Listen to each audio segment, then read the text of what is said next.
umeze neza? Uyu munsi tariki 22 z'ukwezi kwa 12 umwaka wa 2025 dufite akazi. Muriteguye? Situation Delta Construction Company Limited yatsindiye isoko ryo kubaka umuhanda Gishari by'Imana. Muri iyo mirimo yo kubaka uwo muhanda hakoreshejwemo abaturage bo mu murenge wa Gishari, ariko nyuma y'iyo mirimo ntabwo bigeze bishyurwa amafaranga yabo nk'uko byari mu masezerano bagiranye na Delta Construction Company Limited. Muranyumva? Uyu munsi tariki 22 z'ukwezi kwa 12 umwaka wa 2025 abaturage bazindukiye mu muhanda uva mu Kanogo werekeza Shaburoni, bawufunga bigaragambya bavuga ko batari bufungure mu gihe batarishyurwa amafaranga bakoreye mu mirimo yo kubaka umuhanda Gishari by'Imana. Muranyumva? Inshingano Police Station Gishari ifite inshingano zo guhosha imyigaragambyo mu rwego rwo kugarura ituze n'umutekano muri uwo mudugudu. Dufite amakuru ko abigaragambya bafunze umuhanda bakoresheje ibikoresho bitandukanye birimo amapine, ibiti ndetse bacanye n'umuriro.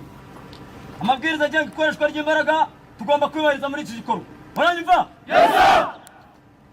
Akazi turagakorera hamwe, nta mupolisi wemerewe gukora ku giti cye.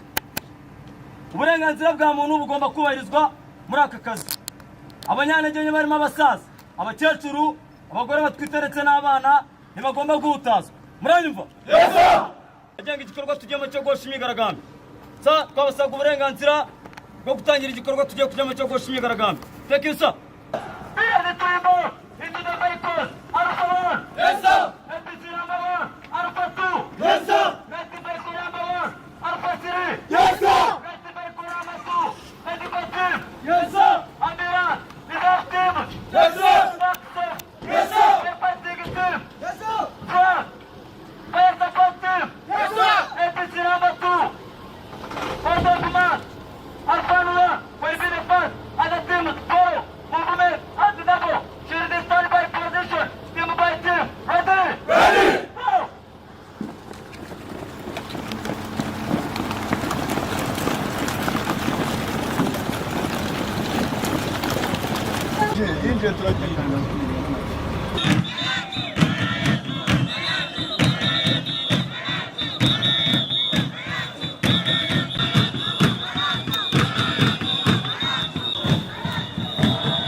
Jangan ini tanggung.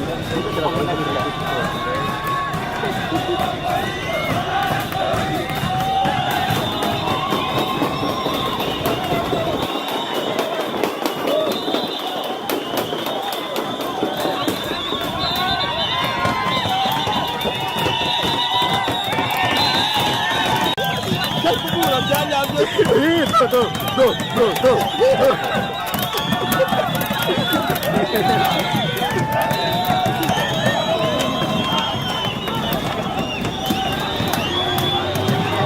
Surajaya pilih ya.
urabona ko barimo gukina